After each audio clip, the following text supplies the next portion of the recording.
Praise the lord, హల్లెలూయా.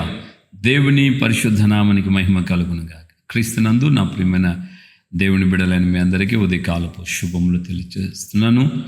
మన Carmel revival ministries ద్వారా దేవుడు అనుగ్రహించుచున్న ఈ అనుదినపు అభిషేక వర్తమాన కార్యక్రమాలు మనకు ఆశీర్వాదకరంగా దేవునికరంగా ఉన్నాయని మేము నమ్ముతున్నాం. మీ యొక్క ప్రార్థన, దేవుని కృప ఈ పరిచర్య విధంగా కొనసాగడానికి ప్రభు సాయం చేస్తున్నారు. గత మాసంలో మీకు అనౌన్స్ చేసాం, పాటలు రికార్డింగ్ అవుతున్నాయి. దానికోసం మీరు ప్రార్థన చేయండి. దానికి ఫైనాన్షియల్గా కూడా దేవుడు పరము నుండి మనకు సహాయం చేయాలి. ఆయన బండను చిల్చిగా నీళ్ళు ఉబ్బికి వచ్చును, అవి ఎడారులు ఏరులై పారును అని రాయబడి. ఆ విధంగా దేవుని యొక్క సహాయం కోసం ప్రార్థన చేస్తున్నాం. మనం ఎవరిని చేపట్టలేదు, ఎక్కడ కూడా మనం ఆ విధంగా ఎక్స్పోజ్ చేయట్లేదు. ప్రార్థన చేయమని దేవుని పేరట మన దేవుని బిడ్డలకి తెలియచేస్తున్నాం. దేవునికి స్తోత్రం, హల్లెలూయా. సో ఈ యొక్క దినమందు ఒక చక్కటి మాటను మనం నేర్చుకోబోతున్నాం. అన్బిలీవబుల్ ట్రూత్స్, నమ్మశక్యము కాని నిజాలు. నిజమే, దేవుని యొక్క లేఖనంలో యేసుక్రీస్తు యొక్క జననం ఈ రోజుల్లో చాలామందికి జ్ఞానులకు కూడా అర్థం కావట్లేదు. ఆయన ఎలా జన్మించాడు అని. యేసయ్య జననాన్ని గురించి చాలా భిన్నంగా, నీచంగా కూడా మాట్లాడేటువంటి హైందవ సహోదరులు లేకపోలేదు. అనంత మాత్రాన యేసు ప్రభు యొక్క జననాన్ని ఎవరు కూడా కాదనలేని సత్యం, ఎవరు కూడా దాన్ని తోసిపుచ్చడానికి వీలు కానిటువంటి రీతిలో యేసయ్య ఈ భూమి మీదకి ఆయన జన్మించాడు. ఆయన తల్లి గర్భంలో మరియమ్మ తల్లి, ఆమె వారిద్దరికి ఎంగేజ్మెంట్ ప్రధానము చేయబడినంత మాత్రాన వారు భార్యాభర్తలు కాలేదు. దేవుని ఆత్మ అభిషేకం, ఆ పరిశుద్ధాత్మ ఆమె గర్భంలోకి వచ్చి పెండమగ రూపుదిద్దబడింది. సో అందువలన యేసయ్య జననాన్ని వచ్చి మనం చూస్తున్నాం. సో యేసుక్రీస్తు గురించి లోకమంతా ప్రకటించబడింది.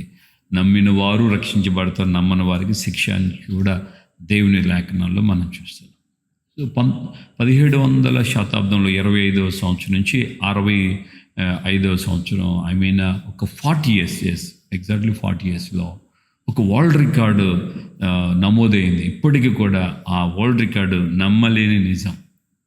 ఏంటంటే రష్యాలో ఉన్నటువంటి ఒక రైతు గారి యొక్క సతీమణి, ఆమె 40 సంవత్సరాల యొక్క వైవాహిక జీవితంలో ఆమె 69 మంది పిల్లలకి జన్మనిచ్చింది.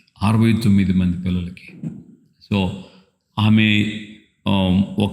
ఒకసారి కానుపులో ఇద్దరు పిల్లల్ని కన్నది. ఒకసారి కానుపులో ఆమె ముగ్గురిని కన్నది. ఒకసారి కానుపులో నలుగురిని 4 సార్లు కన్నదట. నలుగురిని 4 సార్లు, ముగ్గురిని 7 సార్లు కన్నది. ఇద్దరిద్దరుగా కవల పిల్లలుగా 16 సార్లు. 16 2 32, 7 3 21, ఆ తర్వాత 4 4 16, మొత్తం 69 మందిని ఆవిడ కన్నది. ఇప్పటికీ కూడా అత్యధికమైనటువంటి ప్రసవాలు ఒక్క స్త్రీలోని 69 మంది పిల్లలను కన్నటువంటి స్త్రీ ఆవిడ ఒక్కడే అని 1725వ సంవత్సరం నుంచి 1765వ సంవత్సరం మధ్యలో రష్యాలో ఇప్పటికీ వరల్డ్ రికార్డ్ నేను చెక్ చేసుకొని, నేను మన యూట్యూబ్లో గూగుల్లో చెక్ చేసుకొని కన్ఫర్మేషన్ని చూసి నేను మీకు చెప్తున్నాను. Not a joke. మీరు కూడా సెర్చ్ చేసి చూడండి. Yes, it's true. The world record ఆమె పేరునే ఉంది. ఇప్పటి వరకు కూడా ఒక స్త్రీ 69 మంది పిల్లల్ని జన్మింపజేసింది. ఆమె గర్భంలో ఆ విధంగా పిల్లలకి ఆమె గర్భాన్ని ఇచ్చింది. ఆమె కన్నది అని వరల్డ్ రికార్డ్ కూడా చెప్తుంది. పిల్లరా, ఈ యొక్క తల్లి 69 మందికి పిల్లల్ని ఇవ్వటం గొప్ప విషయమే అన్నప్పటికీ యేసయ్య కన్యక గర్భంలో రావటం మరింత ఆశ్చర్యమైన కార్యం. లోకము ఇప్పటికీ అనేకులకి ఇప్పటికీ హౌ ఈజ్ పాసిబుల్, ఒక వర్జిన్లో ఒక అబ్బాయి పుట్టడం, వర్జిన్లో ఒక బిడ్డ జన్మించడం is not a ordinary thing. We cannot believe on it అన్నట్లుగా కొంతమంది స్టిల్ ఇప్పటికీ శాస్త్రవేత్తలుగా ఉన్న వాళ్ళు సైతం తలలు పట్టుకుంటున్న విషయాలు మనం చూస్తాం. కానీ యేసయ్య జననం వాగ్దానం, ఆయన పుట్టక మునిపి 700 సంవత్సరాల క్రితమే ప్రవక్త యెషయా ద్వారా ఆయన దేవుడు ఇచ్చినటువంటి వాగ్దానం అది నెరవేరింది. దేవునికి మహిమ కలుగును గాక. హల్లెలూయా. యేసయ్య ఈ లోకానికి రావటము, ఆయన మన కొరకు ప్రాణం పెట్టడం, ఆయన తిరిగి చనిపోయి తిరిగి లేవటం, పరలోకానికి వెళ్ళటమే ఇప్పటికీ కూడా అన్బిలీవబుల్ ట్రూత్స్.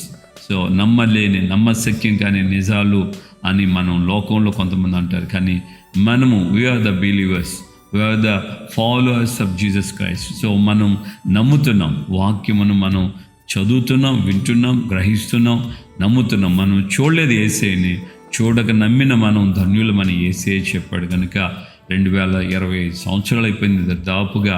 ప్రభు యొక్క కృపలో ఆ విధంగా మనం ఆయన యొక్క అడుగుజాల్లో నడుచుకుంటూ మనం వెళ్తున్నాం.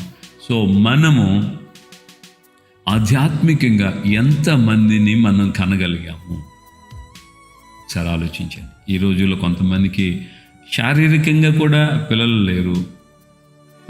అది ఇప్పుడు బాగా రొటీన్ అయిపోయింది చాలా చోట్ల. ఒకప్పుడు ఎక్కడ దొరికితే అక్కడ తీసుకెళ్ళి సంతానాన్ని లేకుండా సంతానానికి బంద్ చేయడానికి ఆ కుటుంబ నియంత్రణ ఆపరేషన్ చేసేవాడు ఒకప్పుడులో. ఇప్పుడు పిల్లల కోసం సంతానోత్పత్తి కేంద్రాలు పుట్టగొడుగుల్లాగా లేచాయి. పుట్టగొడుగులు ఎక్కడ పడితే అక్కడ, కొంచెం వర్షానికి పుట్టగొడుగులు విపరీతంగా లేస్తాయో ఆ విధంగా ఏ ఊర్లో వెళ్ళినా, ఏ ప్రాంతంలోకి వెళ్ళినా, ఏ పట్టణంకి వెళ్ళినా, ఏ చిన్న గ్రామాల్లోకి వెళ్ళినా ఐవీఎఫ్ కేంద్రాలు మనం చూస్తాం. సంతానోత్పత్తి కోసం ఎన్నో హాస్పిటల్స్ వెలిసాయి, లెక్కలేనని హాస్పిటల్స్.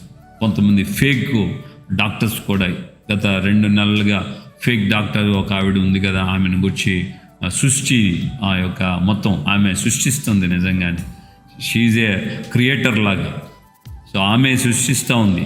ఎవరికో పుట్టిన బిడ్డను మీకే పుట్టిన బిడ్డ అని చెప్పి లక్షలు దోచేసుకుంటూ అవమానాలు, నిందలు ఈ రోజున భయంకరమైన పరిస్థితి.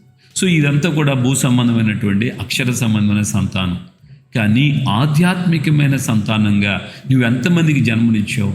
నీ గర్భంలో ఆధ్యాత్మికంగా ఎంతమంది నువ్వు కన్నావు? దావీదుడు పౌలు అంటాడు, బంధకములలో నేను కన్నా నా కుమారుడు అని అంటాడు. నేను బంధకాల్లో ఉండి కూడా నా సువార్త ప్రకారం నేను కన్నా నా కుమారుడు అని అంటాడు.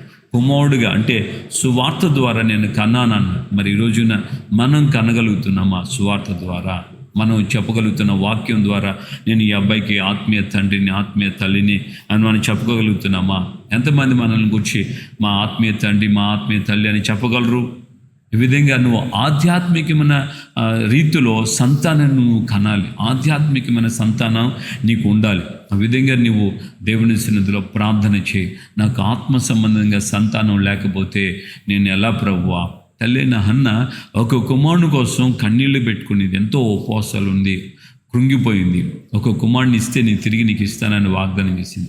శారీరకమైనటువంటి సంతానం కోసం ఆమె ఎంత కన్నీళ్లు పెట్టుకున్నప్పుడు ఆధ్యాత్మికమైన సంతానం కోసం నువ్వు ఎంత కన్నీళ్లు పెట్టుకోవాలి? నువ్వెంతగా ఏడుస్తున్నావు? నువ్వెంతగా దేవుని సన్నిధిలో ప్రార్థన చేయగలుగుతున్నావు?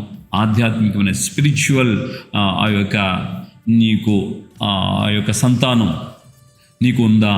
స్పిరిచువల్గా నువ్వు ఆత్మీయంగా తల్లిదండ్రులుగా మారావా?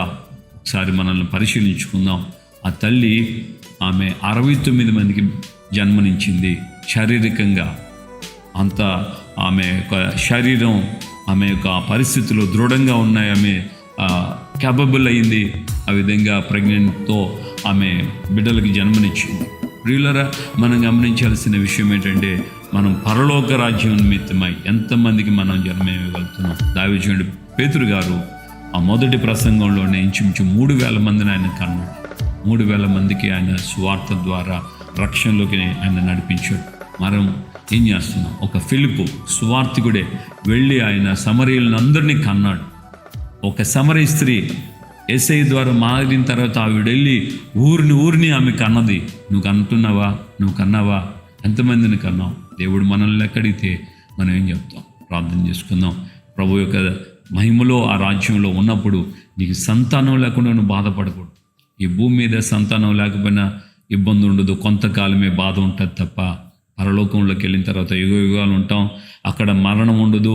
కాబట్టి అక్కడ నీకు సంతానం లేకుండా నువ్వు బాధపడకూడదు. అక్కడ సంతానం నీవు కలిగి ఉండాలి. ప్రార్థన చేసుకుందాం. ప్రేమగల తండ్రి, మీ పాదాలు స్తోత్రాలు. ఈ యొక్క ఉదయకాలం ముందు మాతో మీరు మాట్లాడిన మీ మాటలను బట్టి మీకు వందనాలు చెల్లిస్తున్నాం.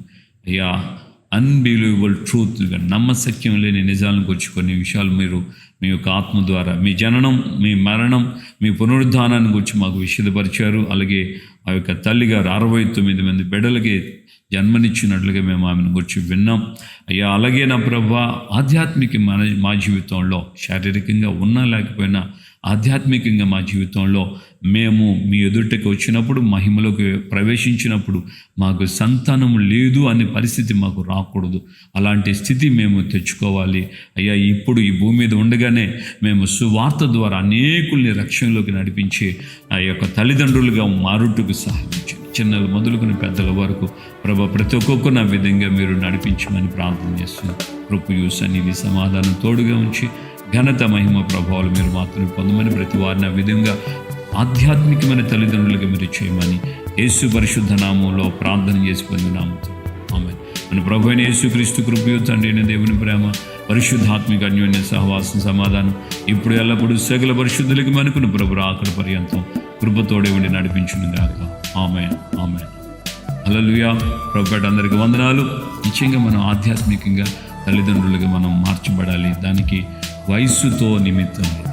ఒక చిన్న అమ్మాయి, ఐ థింక్ 7 సంవత్సరాలు 10 సంవత్సరాల లోపల ఉన్న ఒక అమ్మాయి వెళ్ళి సువార్తను ప్రకటించినందువలన, బైబిల్ ఇచ్చినందువలన ఆ వ్యక్తి ఆ బైబిల్ని తీసుకొని చదువుతూ దాని ద్వారా తన లైఫ్ మారింది.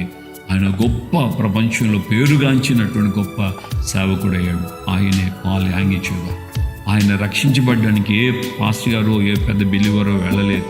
ఒక చిన్న బిడ్డ వెళ్ళి క్రొత్త నిబంధన ఇచ్చి చదవమన్నందువలన ఆ చదువుకొని ఆయన బాగుపడ్డాడు, ఆరోగ్యం వచ్చింది. ఆయన ఒక గొప్ప సేవకుడు అయ్యాడు. ప్రపంచంలో సియోల్, కొరియాలో, సౌత్ కొరియాలో ఆయన పెద్ద సంఘమునకు నాయకుడు. అంత గొప్ప దైవజనుడు, ముఖాముఖిగా ప్రభువుని దర్శించిన వాడు.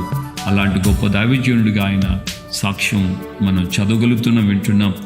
ప్రభు కృపను బట్టి నేను కూడా ఈ యొక్క మధ్యకాలంలో ఆయన చనిపోవడానికి ముందు మన దేశంలో హైదరాబాద్కు వచ్చినప్పుడు నేను కూడా ప్రభు యొక్క కృపతో ఆ దైవజనుని దర్శించడం జరిగింది. ఒక స్టేజ్కి దగ్గర సమీపంలో ఆయన ముఖాముఖిగా దగ్గరలో వెళ్ళి చూడడానికి కూడా ప్రభు కృప చూపించాడు. ఆ గొప్ప దైవజనుడు రక్షించబడడానికి మూలం ఆ అమ్మాయి. రోజున నీవు ఒక వ్యక్తిని రక్షణలోకి నడిపిస్తే ఏమో ఆ వ్యక్తి గొప్ప దైవజనుడు కావచ్చేమో, అతని ద్వారా నీకు కూడా దేవుని సన్నిధిలో దేవుని ఉంటుంది. ఇప్పుడు పాల్ యాంగిచో గారి యొక్క ఆత్మీయ తల్లి ఎవరు అనంటే ఆ చిన్న అమ్మాయి. ఆ అమ్మాయి ఆయన్ని కన్నది. ఆయన గొప్ప దేశానికి, ఒక గొప్ప దేశానికి, ఐ మీన్ ఇప్పుడు ప్రపంచంలో పాల్ యాంగిచో గారు తెలియని వాళ్ళు లేరు. అంత గొప్ప సేవకుడు అయ్యాడనంటే ఆయన అంత గొప్పగా ఘనత వహించిన ఆయన వెనకాల ఎవరు రక్షించారు, ఆయనకి ఎవరు సువార్త ప్రకటించారంటే ఆ అమ్మాయి. అలాగే నీవు కూడా అంత గొప్ప కావాలని సేవకుడిగా కోరుకుంటున్నాను.